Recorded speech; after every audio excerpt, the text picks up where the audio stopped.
The countdown is on. We are mere hours away from Lakers-Warriors Game 1, one of the most anticipated playoff series in NBA history, because we have Steph versus LeBron once again. And these two future Hall of Famers, they've combined for 28 All-Star appearances. That's tied for the most between opposing players in playoff history. And these All-Stars, right, they're big game players. So Curry and James, they've combined for over 11,500 points in the postseason. And by the way, that's also a record. But the most important number, it's 5, right? Because this is the 5th ever postseason matchup that two of the biggest stars in the game today have played in against one another. And then both Steph and LeBron, they're chasing their 5th NBA championship. That's a number of rings that no other active NBA players currently have. So with that, we're joined by my friends Jalen Rose, Richard Jefferson, who played with both of these Titans. So Richard, I'm going to start with you here. In order for the Lakers to win, LeBron needs to do what in this series? I think LeBron's going to need to depend on his teammates. I think when you look at the amount of different scores that they had in that first round win, they had guys contributing. And LeBron's greatest strength is not necessarily his scoring, is not necessarily, all the things he can do. It's his versatility and how he elevates people's games. That's where Bron's IQ pops up. That's where Bron's IQ shows. He doesn't matter if he's playing with D-Wade and Chris Bosh. It doesn't matter if he's playing with Kyrie and Kevin Love. It doesn't matter if he's playing with AD and a batch of talented players. He always figures it out. So I think that depending on his teammates and his teammates continuing to play like they did in that first round, that's key. This is not a LeBron in 2016, go give us 40 plus, go lead in points, rebounds, assists, steals, and blocks. I don't think that that's what he is capable of doing right now, but I think the versatility is what we need to see from him. Particularly because we haven't seen this Warriors team, Jalen, compete against this Lakers team as presently constructed. So I'll ask you the question on the flip side. The last time we saw Steph Curry, he just dropped a cool 50 in a Game 7, no big deal. So what do the Warriors need from him in order to be the ones to come out on the other side? There's a saying that goes, keep doing what you're doing and keep getting what you're getting. And you're right, Richard. LeBron isn't playing with one of those teams that he had in the past, or he isn't the kind of best player in the league that's going to lead a series in every category, points, rebounds, assists, steals, and blocks. But Steph isn't either. Klay Thompson struggled in Game 7. He wasn't really Game 6 Klay either against the Kings. Draymond Green had a 20-point game, but he's had some triple-single games. Now, Kevon Looney falls into this category also. Keep grabbing those boards, keep being aggressive. But for Steph, I need volume Steph. See, we got a chance to enjoy the efficiency of Steph when he was 50, 40, 90. Right. And he was sharing the ball with everybody, and he was passing, cutting, and he was also relocating. I like this Harlem Globetrotter Steph. Between the legs, behind the back, in and out of traffic, shooting cinnamon rolls at the hoop, and taking 30, 35 shots a game. I'm still mad. That's what I would like to see him continue to do, because they're going to need it. Perk, you've battled against both of these guys in the postseason, and Richard and Jalen just laid out what each of these superstars is charged with. But who's going to get it done? You know what? I believe it's going to be LeBron James. I think LeBron is going to impose his will in the paint. I don't think we're going to see the LeBron James taking a lot of three-point shots. I think we're going to see a pissed-off LeBron James that is going to impose his will in the paint, whether that's getting out in transition or attacking downhill, or even demanding the ball on the low block with those deep seals that he's been doing all season long.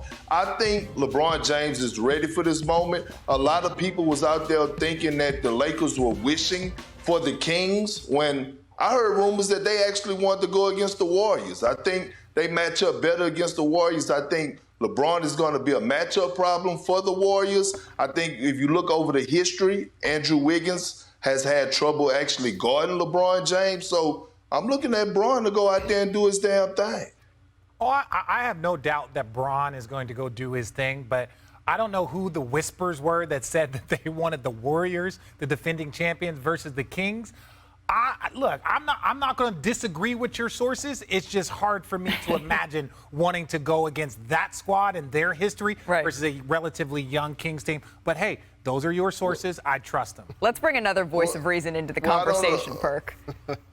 Shall we? Well, I'm just saying, I don't know how you could disagree with my sources. I'm tied in like shoelaces with the league. So I don't know how you could disagree with my sources. Like I ain't elite in this. Someone else who's tied in like shoelaces is Zach Lowe. Zach, when I say Steph Curry, the first question that comes to your mind in this matchup is what? First of all, we got shoelaces, we got cinnamon rolls. My mind is like all over the place.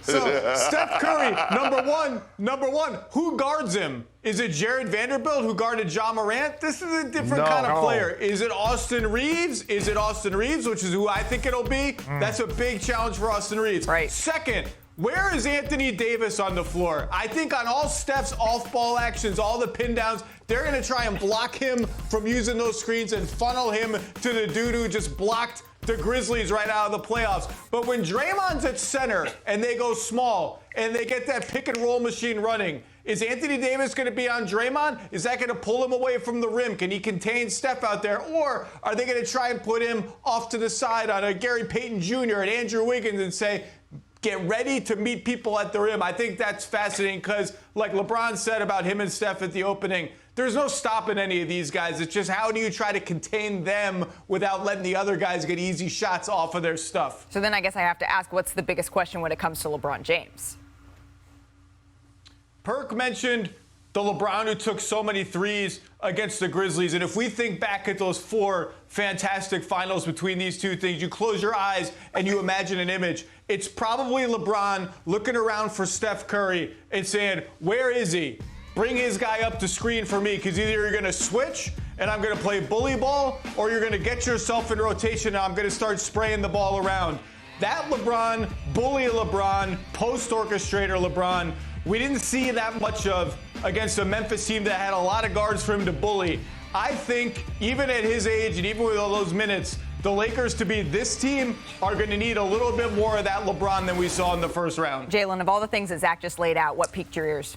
I think LeBron getting to the basket, Malika, and also playing mid-range and below the free throw line and actually getting to the free throw line, not falling in love with the three-point shot and being aggressive offensively. The one thing that happens is the Lakers did build out some depth, and you can trust D'Angelo Russell to make shots and Austin Reeves to make plays. And Vanderbilt is trying to be confident, more confident taking shots, and even Dennis Schroeder.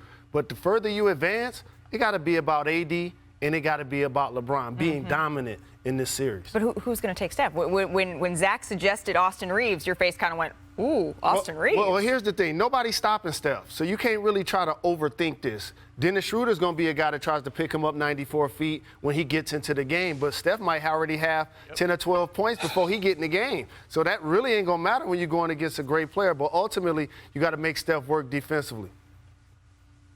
Yes. So I have a question. This is a team sport, right? And we saw Sacramento at times, throughout the course of a series, just switch out on Steph and trust Trey Lyles and guys like Sabonis to play him one-on-one when they were switched out. That's not going to happen with the Los Angeles Lakers. They're not going to allow Steph to play one-on-one. Right. I mean, they're probably going to trap him and say, you know what? We got to see it from the others. Now, can the others get it done? Absolutely. I mean, they have proven because they have won championships. But I was wondering, even in the Game 7, I thought Mike Brown waited a little too late to actually send a double team at Steph Curry at times. I don't think the Lakers are going to waste any time for us finding a double team at Steph in Game 1 tonight.